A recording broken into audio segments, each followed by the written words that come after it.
It's great being here in Toronto. It's an exciting project, and our partners are really terrific people. Hopefully, we'll do other things together too. I just want to apologize for the idiotic behavior of my president. Robert Niro just turned political drama into a full-blown roast session, and guess who's on the skewer? Karoline Leavitt and her favorite orange cheerleader, Donald Trump.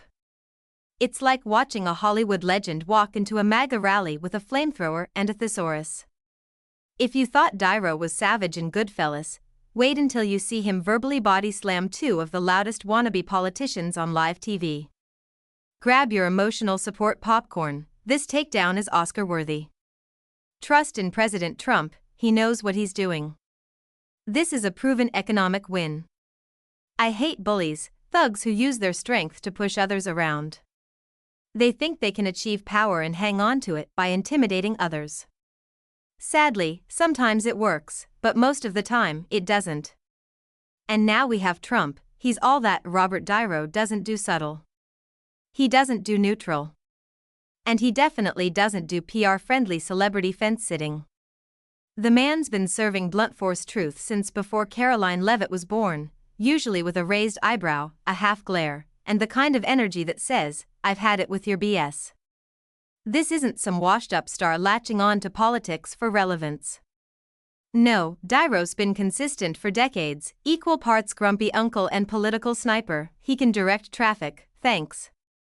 Let's act like adults here. They are generously offering their time to answer your questions.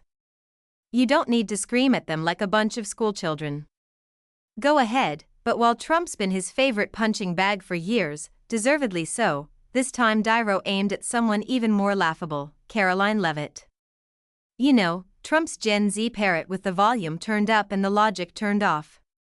She's what happens when a campaign bumper sticker becomes sentient and learns how to schedule press conferences. Karen, do you know if Mr. M took the oath that you and other senior advisors to the president talked about adhering to the Constitution, following the law?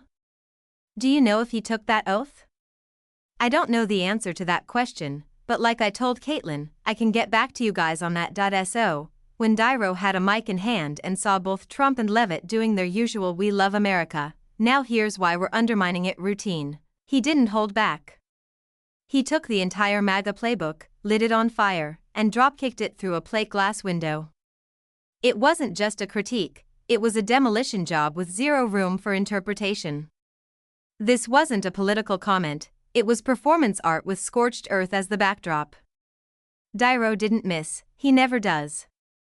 At the end, he says, "Wake up, Punchy," he says to you, and that's not the only time. He moved over to Truth Social.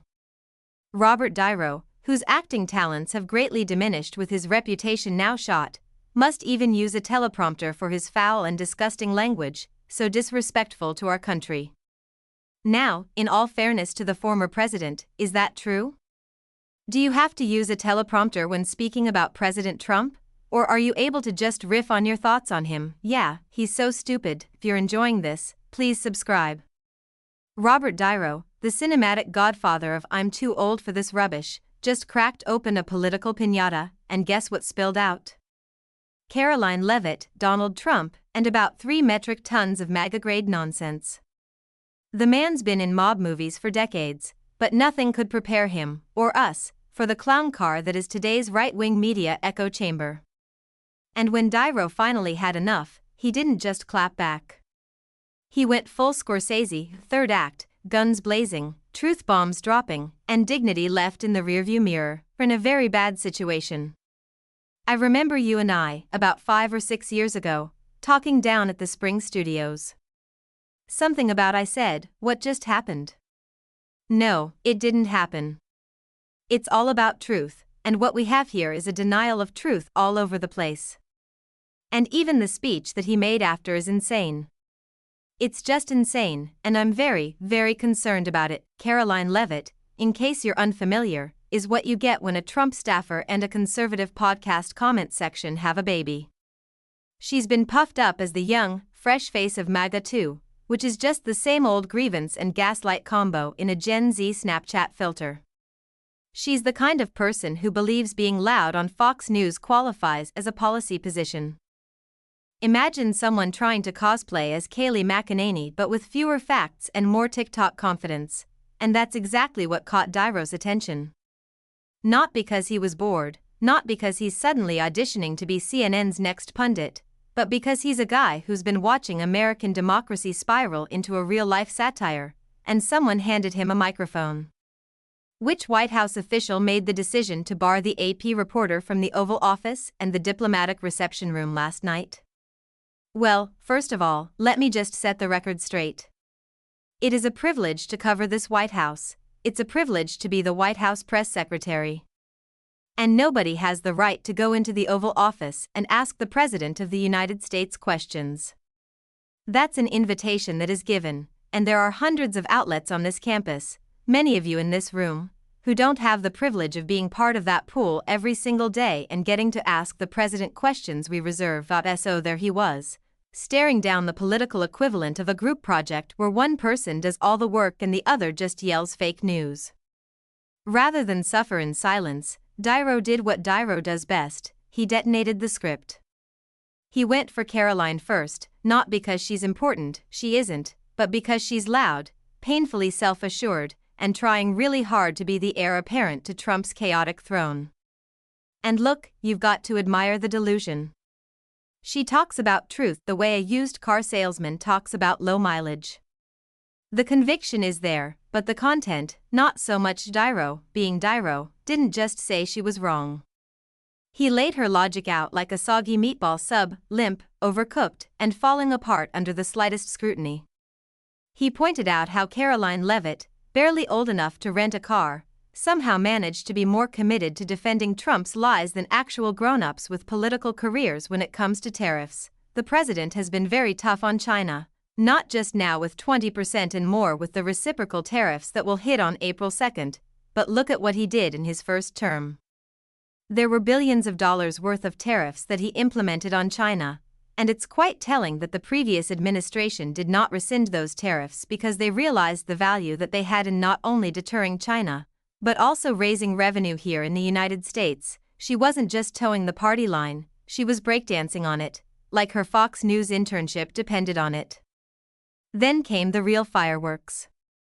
Niro didn't stop at the cheerleader, he aimed squarely at the quarterback.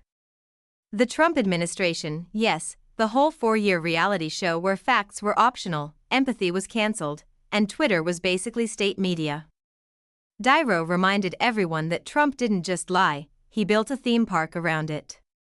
A whole Trump world where bleach was medicine, hurricanes had Sharpies, and press briefings looked like open mic night at a gas station bar. Did you know that the Trump administration has freed more than half of Americans from around the world? He brought home more than half the number Joe Biden brought home in 4 years, and Trump did it in 8. He didn't mince words. The administration wasn't just when you thought it was over, Niro doubled down. He reminded everyone of Trump's greatest hits, the nepotism, the endless golf trips billed to taxpayers, the chaotic press briefings that made kindergarten show and tell look like a Senate hearing. And let's not forget the coup attempt that somehow involved a Viking cosplayer, zip ties, and Rudy Giuliani sweating out his hair dye. Karoline is still running around claiming she's fighting for truth. Meanwhile, she's standing on the rubble of a political movement that couldn't find truth if it was stapled to a Big Mac. And Niro? He's just sitting back, probably sipping espresso, watching the circus burn while muttering, "Told you so." Do you think our democracy is at risk in this election? I think that it is. I always keep saying democracy is great, of course, but people take it for granted. It's a word that some people don't even understand. They take it for granted. It's about right and wrong, period. The guy's a monster, he is beyond wrong. It's almost like he wants to do the most horrible things he can think of in order to get a rise out of us. I don't know what it is. The truth is, Niro didn't just call them out, he exposed the game, the whole us versus them narrative that the Trump camp thrives on. It only works if no one challenges it with facts. But the moment someone, especially someone with actual gravitas, shines a light on it, it folds faster than Trump's casinos. Niro reminded America that politics isn't supposed to be performance art and that calling yourself real while spewing rehearsed propaganda doesn't make you authentic, it makes you annoying. And Karoline Leavitt? She's not the voice of a new generation. She's the remix of a tired old track with worse lyrics and no rhythm. Niro's takedown wasn't just cathartic, it was a master class.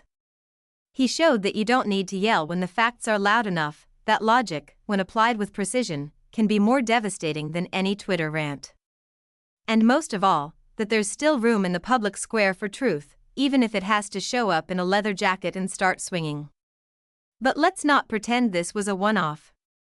This is the same Niro who's been warning us for years about the erosion of norms, the glorification of ignorance, and the cult-like devotion to a man who once stared directly at an eclipse. I love this city. I don't want to destroy it. Donald Trump wants to destroy not only the city but the country, and eventually, he could destroy the world. When Trump ran in 2016, it was like a joke, this buffoon running for president. Nah, never could happen. We'd forgotten the lessons of history that showed us other clowns who weren't taken seriously until they became vicious dictators. With Trump, we have a second chance, and now that the next generation of Trump surrogates is trying to relaunch the same broken product with new packaging, Niro is not letting them get away with it. Karoline Leavitt thought she could carry the MAGA torch into the future. Niro took that torch, stomped it out, and handed her a flashlight with dead batteries. And in case you were wondering whether this will change anything in the GOP, of course not. They're already too deep in the alternate universe where loyalty matters more than leadership and owning the libs is considered a policy plan. But it sure as hell gave the rest of us a reason to laugh and to hope that maybe, just maybe, the curtain's starting to close on this political reality show from hell. So here we are.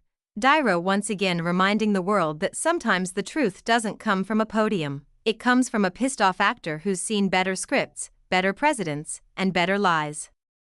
And if Karoline Leavitt ever wants to win a debate with him, she's going to need more than a slogan and a Twitter account. She's going to need a dictionary, a fact-checker, and about 40 years of life experience. Do you really worry that if he were to win again, and I'm not saying this like it's such a far-fetched notion, if he were to win again, that he would not give up power? You know he won't. You know he won't. He even said it. He's never going to give it up, and anybody who deludes themselves into thinking that he is, shame on you, compared the Trump family to a gangster family, which is something coming from you. What do you mean? Well, they are. He thinks because while she's out here recycling Trump's greatest hits, Niro is out here conducting autopsies on bad ideas. And no, Karoline, you can't yell your way out of this one. The difference is simple, one side wants applause, the other wants answers. And when Robert Niro is the one asking the questions, you better have something better than fake news in your back pocket. Because in this episode of America's never-ending drama, the actor just gave the politicians a master class in reality, and they failed the audition badly. And that's the real kicker, isn't it? When an 80-year-old Hollywood icon starts sounding like the only adult in a room.